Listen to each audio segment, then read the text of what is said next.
아버지 하나님이여, 이 시간도 세계 곳곳에서 주의 명령에 순종하여 선교 현장에서 열심히 분투하는 주의 종들과 함께하여 주시옵소서.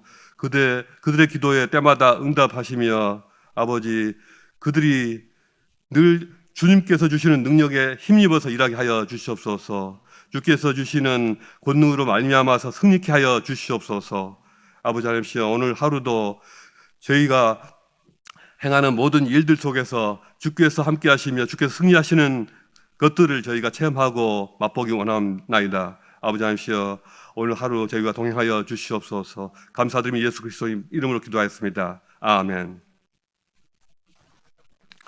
하나님 말씀 같이 읽겠습니다. 오늘 본문 말씀은 로마서 15장 22절부터 33절까지입니다. 22절부터 33절까지 저와 여러분이 함께 읽겠습니다. 그러므로 또한 내가 너희에게 가려 하던 것이 여러 번 막혔더니 이제는 이 지방에 일할 곳이 없고 또 여러 해 전부터 언제든지 서바나로 갈 때에 너희에게 가기를 바라고 있었으니 이는 지나가는 길에 너희를 보고 먼저 너희와 사귐으로 얼마간 기쁨을 가진 후에 너희가 그리로 보내주기를 바람이라. 그러나 이제는 내가 성도를 섬기는 일로 예루살렘에 가노니 이는 마게도냐와 아가야 사람들이 예루살렘 성도 중 가난한 자들을 위하여 기쁘게 얼마를 연보하였습니다. 저희가 기뻐서 하였거니와 또한 저희는 그들에게 빚진 자니 만일 이방인들이 그들의 영적인 것을 나눠 가졌으면 육적인 것으로 그들을 섬기는 것이 마땅하니라. 그러므로 내가 이 일을 마치고 이 열매를 그들에게 확증한 후에 너희에게 들렀다가 서바나로 가리라. 내가 너희에게 나아갈 때 그리스도의 충만한 복을 가지고 갈 줄을 아노라. 형제들아, 내가 우리 주 예수 그리스도와 성령의 사랑으로 말미암아 너희를 구원하노니 너희 기도에 나와 힘을 같이하여 나를 위하여 하나님께 빌어 나로 유대에서 순종하지 아니하는 자들로부터 건짐을 받게 하고 또 예루살렘에 대하여 내가 섬기는 일을 성도들이 받을 만하게 하고 나로 하나님의 뜻을 따라 기쁨으로 너희에게 나아가 너희와 함께 편히 쉬게 하라. 평강의 하나님께서 너희 모든 사람과 함께 계실지어다. 아멘. 자, 여러분이 방금 읽으셨지만 바울 사도는 지금 로마 교회 성도들에게 기도 지원을 부탁하고 있습니다. 자, 이 기도 지원을 요청하는 이 부분을 읽으시면서 여러분은 어떤 생각을 하셨습니까? 저는 이 부분을 보면서 사도 바울이 지금 로마 성도들에게 자신의 선교 사역으로 이끌고 있구나, 자신의 선교 사역으로 그분들을 초대하고 있구나, 이것이 보였습니다. 로마서 중에서도 이제 어제 본문과 오늘 본문은 사실은 선교에 관한 내용입니다. 오늘 설교 제목도 그래서 세계를 품는 교회입니다. 바울 사도가 로마 교회 성도들에게 보내는 이 서신으로서 이 로마서를 작성하여 보냈던 이유가 몇 가지가 있을 것입니다. 로마서 곳곳에 그 이유들이 나타나 있는데요. 믿음으로 말미암아 오는 하나님의 의 같은 그런 복음의 핵심적 진리들을 밝히고 또한 복음이 주는 영적인 유익에 대해서 깊이 있게 설명해 주면서 로마 성도들이 복음의 견고한 반석 위에 서도록 돕고자 하는 그런 목적이 있었을 것입니다. 그리고 하나님의 구원 역사 안에서 이스라엘 민족이 어떤 상황 속에 있는가를 묵상하면서 로마 교회에서 소수파로 밀려나 있는 유대인들을 돕고자 한 것도 있는 듯합니다. 그리고 이제 마지막으로 사도 바울 자신이 가지고 있는 실제적인 관심사를 공유하고 싶어 하는데요. 그 관심사는 바로 선교에 관한 것입니다. 로마서의 마지막이 성도들로 하여금 선교에 관심을 갖게 하고 또 선교에 동참시키는 일로 마무리되고 있습니다. 마태복음 마가복음, 누가복음 이 복음서는 공통적으로 예수 그리스도께서 이 땅에 오신 사건으로부터 시작해서 그분이 이 땅에서 무슨 일을 하셨고 또 어떤 가르침을 베푸셨으며 또 그분의 십자가의 고난과 부활이 어떻게 이루어졌는가를 증언하고 있습니다. 그런데 복음서의 마지막은 하나같이 똑같이 부활하신 주님의 선교 명령으로 마무리되고 있습니다. 그러므로 너희는 가서 모든 민족을 제자로 삼아 아버지와 아들과 성령의 이름으로 세례를 베풀고 내가 너희에게 분부한 모든 것을 가르쳐 지키게 하라. 이 말씀이 마태복음의 마지막입니다. 너희는 온 천하에 다니며 만민에게 복음을 전파하라. 이 말씀이 마가복음의 마지막 명령입니다. 또 그의 이름으로 죄 사함을 받게 하는 회개가 예루살렘에서부터 시작하여 모든 족속에게 전파될 것이 기록되었으니 너희는 이 모든 일의 증인이라. 누가복음에서 주님의 최후의 명령입니다. 이렇게 복음서는 예수 그리스도의 복음에서 시작하여 선교 명령으로 끝난다는 공통점이 있지 않습니까? 로마서도 이 점에서는 똑같다는 것입니다. 다만 복음서에서는 선교가 주님의 지상 명령으로 선포되는 것이고 이 지상 명령의 형태로서 선포되는 것이고요. 반면에 로마서에서는 사도 바울의 구체적인 선교적 상황을 보여주고 그것을 로마 교회의 관심사와 기도 제목으로 삼고서 선교적 동반자가 되도록 유도하고 있는 것입니다. 우리가 성경 말씀에 하나씩 순종하다 보면 자신도 모르게 어느덧 선교에 관심을 갖게 되고 또 선교와 관련된 일에 어떻게든 관여하게 되어 있습니다. 말씀에 대한 순종의 최종 단계는 선교에 대한 순종인 것입니다. 옛날에 어르신들이 하시던 우스갯소리가 있습니다. 그냥 우스갯소리에 불과합니다. 그러니 상처받으시는 분이 없었으면 하고 부탁을 드립니다. 남자나 여자나 결혼을 해서 자식을 둘은 낳고 키워봐야 사람이 된다. 이런 얘기인데요. 그 말에 따르면은 아직 미혼인 청년들은 뭐가 되는 겁니까? 아직 사람이 되지 않았다. 뭐 그런 얘기죠. 이제 막 결혼한 신혼부부들은 뭡니까? 사람이 되어가고 있는 중이다. 이렇게 말하고 있고요. 그러면 저같이 자식을 하나밖에 못 낳고 이렇게 그런 사람들은 뭡니까? 사람이 되다 말았다. 그분들은 이렇게 얘기하는 것입니다. 거듭 말씀드리지만은 옛날식의 썰렁한 농담이니까 괴념치 않으셨으면 좋겠습니다. 그걸 이제 고지고대로 믿을 필요는 없겠지만요. 자, 그러면 비슷한 맥락에서요. 예수 믿는 신자가 선교에 관심을 가지고 어떻게든지 선교적인 일에 관여를 하고 있다. 그렇다면요. 그건 뭐라고 말할 수 있을까요? 그분이 주님 말씀에 끝까지 순종하고 있다. 이렇게 말할 수가 있겠죠. 그런데 만약에 예수 믿는 분이 선교에 무관심하고 그게 우리와 무슨 상관이 있습니까? 우리도 힘들고 내일도 바쁜데요. 이렇게 반응하는 분이 만약이라도 있다면 이런 분을 어떻게 표현할까요?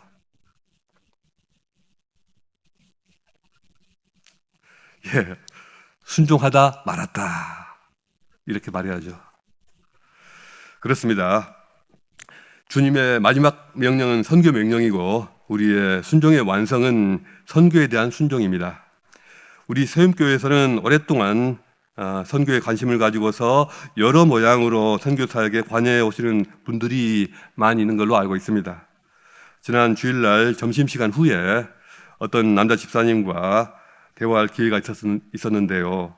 그분을 통해서 시드니의 몇몇 선교단체들의 사역에 대해서 재미있는 이야기를 많이 들을 수가 있었습니다. 이분이 이렇게 멋진 분인 줄 저는 몰랐습니다. 교회 운영위원회에서 선교적 이슈가 제기되면 모든 분들이 흔쾌히 찬성하며 반대하는 경우를 거의 못 봤습니다. 우리가 왜 이런 일에 나서야 합니까? 이렇게 말하는 분들이 한 분도 없습니다. 정말 멋진 교회가 아닐 수 없습니다. 오늘 본문에서 바울이 로마 교회와 공유하는 내용들은 모두 자신의 개인적인 관심사이면서 또 그 내용들이 다 선교적 사안들입니다.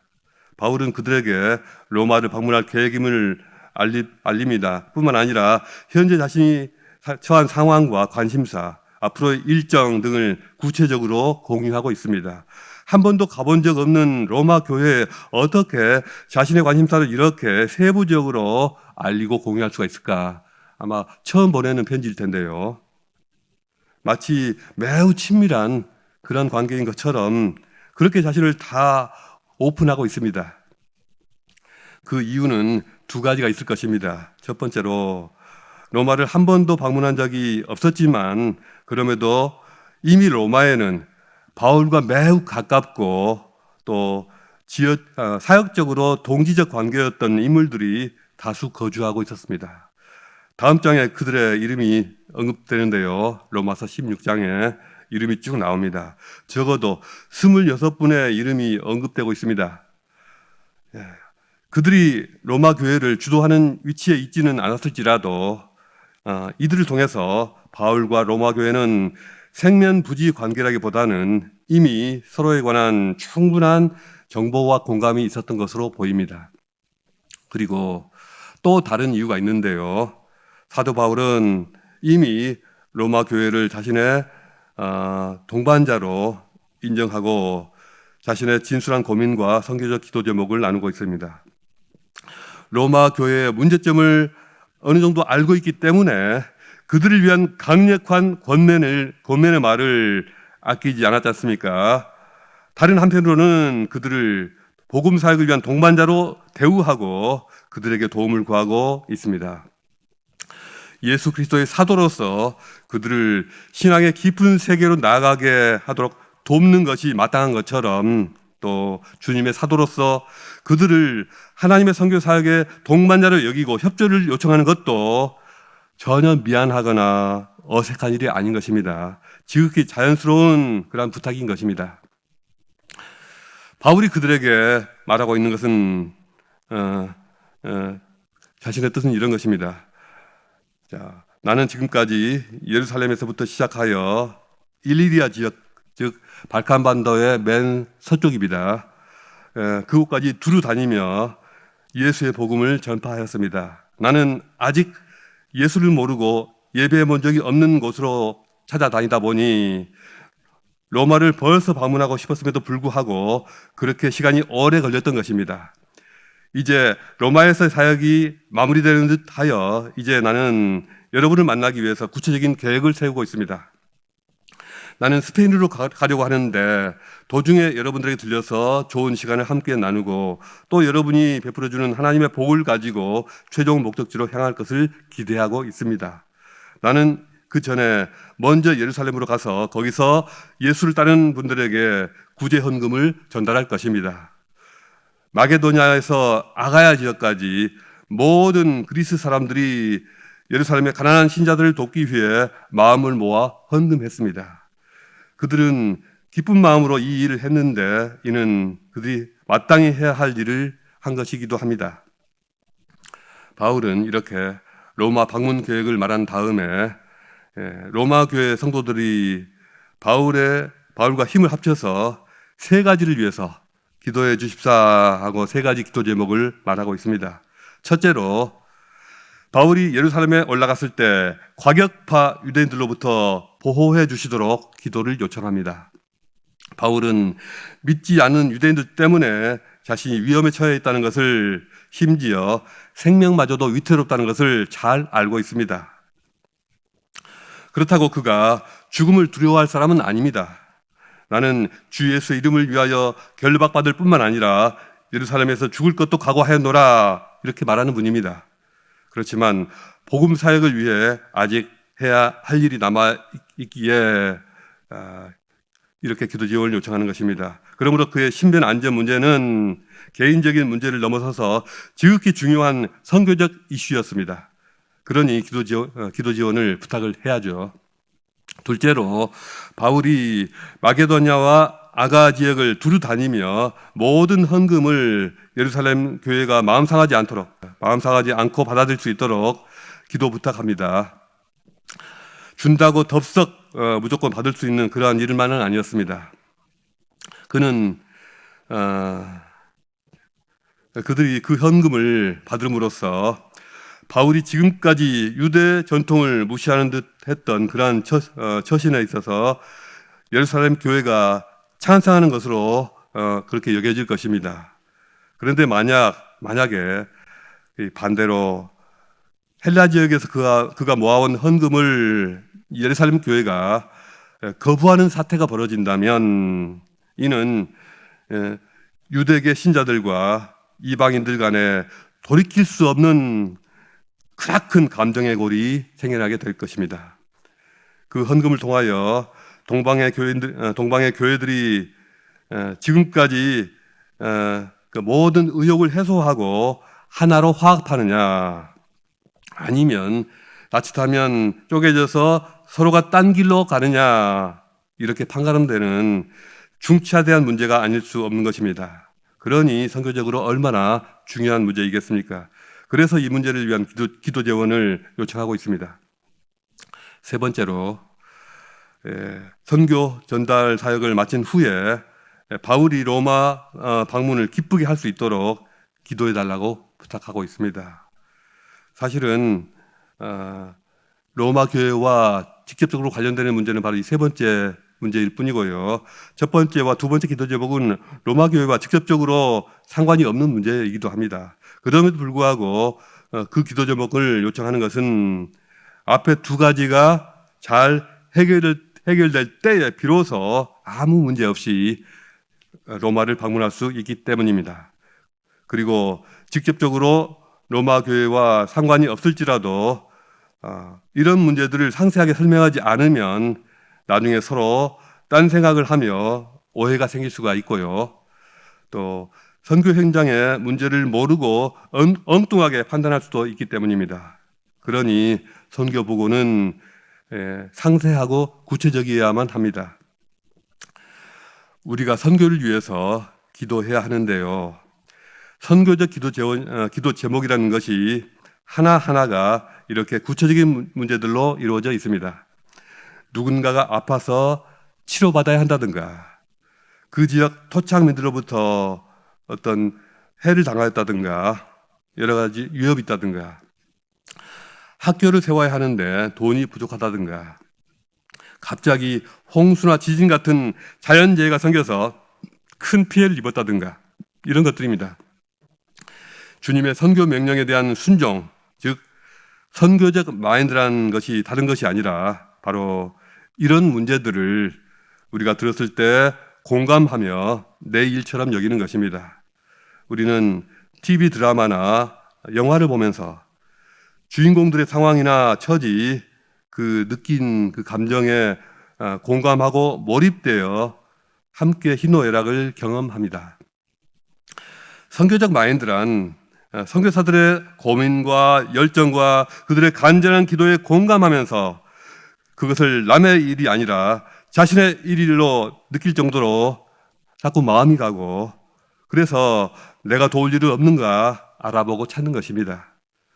선교는 이렇게 오지랖을 부리는 것입니다. 그 오지랖을 부리는 멋진 분들 때문에 복음이 지금도 전파되고 주님 나라가 확장되고 있습니다. 우리 세움교회가 지원하고 있는 협력 선교사들, 아까 우리가 기도했지만요, 여러분들이 있습니다. 선교사들은 공통적으로 자신의 사역에 대해서 이러쿵저러쿵 간섭받는 것을 정말 이렇게 부담스러워하고요, 정기적으로 보고받는 것에 대해서도 부담들을 느낀다고 합니다. 왜냐하면 선교 지원을 하면서 시시콜콜 이래라 저래라 간섭하는 교회들이 많기 때문입니다. 그래서 아무 소리 말고 지원만 잘 해줬으면 좋겠다는 그런 마음들이 다 있는 것 같습니다. 그분들의 마음을 모르는 바는 아닙니다. 그럼에도 불구하고 선교 현장의 상황을 가능하면 상세하고 구체적으로 알려주는 것이 좋지 않을까 생각합니다. 선교 지원은 현장에 대한 이해와 공감이 꼭 필요하기 때문입니다. 이 땅에 주님의 선교 명령과 무관한 교회는 없습니다. 오직 선교 명령에 순종하는 교회와 순종하지 않는 교회가 있을 따름입니다. 우리가 더 관심을 가져야 할 선교지는 없는지, 주님께서 우리 교회에 새롭게 명하시는 선교적 사역은 없는지 우리가 순종하는 마음으로 여쭤보고 또한 이에 대한 준비가 되어지는 우리 모두가 될 수 있기를 주님 이름으로 축복합니다. 기도하시겠습니다. 온 세상을 지으시고 또한 새롭게 하시는 하나님을 찬양합니다. 모든 민족과 방언과 족속들과 나라들의 찬양을 받으시기 합당하신 주의 이름을 찬양합니다. 순종하는 종들을 위하여, 종들을 통하여서 온 땅 위에 주님의 교회들을 세워가시는 하나님께 이 시간 영광을 돌립니다. 하나님, 저희가 눈을 크게 뜨고 마음의 문을 열어서 하나님께서 이 땅 곳곳에서 행하시는 일들을 보게 하여 주시옵소서. 저희가 주님의 마음에 연합하게 하시고 주님의 뜻에 동참하게 하여 주시옵소서. 오늘도 주님을 기쁘시게 하며 승리하는 저희 하루가 되기를 원합나이다. 감사하며 예수 그리스도 이름으로 기도하였습니다. 아멘. 오늘 말씀을 묵상하시면서 자유롭게 기도하시다가 돌아가시겠습니다.